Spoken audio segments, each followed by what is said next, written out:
अगर महबूबा जी दुल्लत साहब के हर लिखी हुई चीज़ को सच तस्लीम करती हैं, तो दुल्लत साहब ने जो उनके वालिद के बारे में लिखा अपनी पहली किताब में, क्या हम उसको सच माने? और अगर हम उसको सच मानते हैं तो महबूबा जी उस चीज़ को लोगों में कैसे समझा पाएगी, उसका वो ज़रा जवाब दें।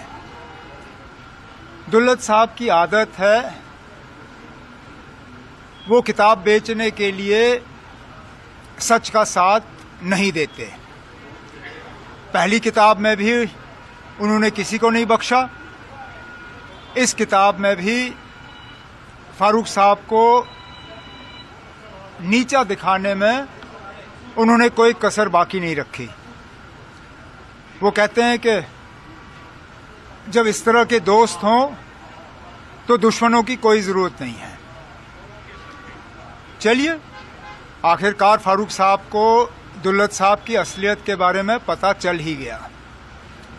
अब दुल्लत साहब को इस गलत फहमी में नहीं रहना चाहिए कि कल जब किताब रिलीज़ होगी तो फारूक साहब उनके साथ वहाँ खड़े होंगे, क्योंकि इस झूठ का साथ जो है फारूक साहब नहीं देंगे। दूसरा क्वेश्चन ये है कि वक़्फ़ अमेंडमेंट को लेकर जिस तरह से सुप्रीम कोर्ट में कल हियरिंग हुई है और अब नेक्स्ट हियरिंग है, तो व्हाट यू से?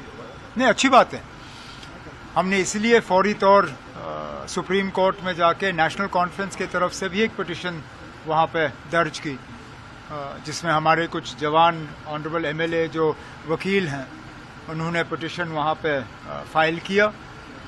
सुप्रीम कोर्ट ने कुछ सख्त सवाल पूछे और मैं अपनी जगह मानता हूँ कि सबसे अहम सवाल उनका ये था कि अगर वक्फ के मामलों में आप गैर मुसलमानों को शामिल कर रहे हो तो क्या हिंदुओं के मामलों में आप मुसलमानों को शामिल करोगे? और हुकूमत को इस चीज़ का जवाब देना ही होगा। अब फ़िलहाल तो सवाल जवाब का सिलसिला चल रहा है, लेकिन हम उम्मीद करेंगे कि जब सुप्रीम कोर्ट का फैसला आएगा तो जिन चीज़ों को लेके मुस्लिम समाज में वक्फ बिल को लेके कुछ परेशानियां हैं, उन परेशानियों का हल होगा। बंगाल में हिंसा चल रही है, नहीं चलनी चाहिए, हमें सब्र से काम लेना चाहिए।